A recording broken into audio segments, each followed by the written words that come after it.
Прави ли ви впечатление как фитнес индустрията сякаш е създадена за мъже?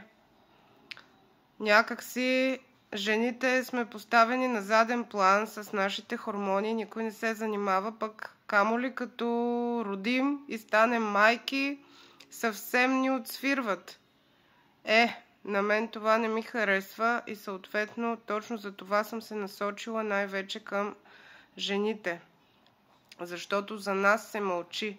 Много е по-лесно да работиш с един тестостерон, отколкото с целият менструален цикъл на жените и смяната ни на толкова много хормони в него. Преди овулация, по време на овулация, след овулация, всичко това има нужда от съвсем различни подходи и малцина говорят за това.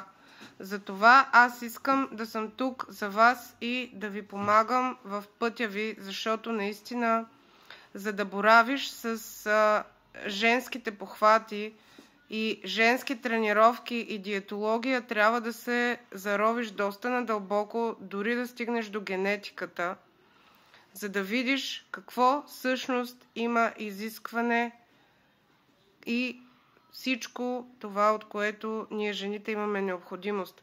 Но ще ви кажа нещо изключително важно. Периодичното гладуване за нас, жените, трябва да бъде абсолютно табу. Стойте далеч от него. Женският организъм не бива да влиза в стрес по никакъв начин.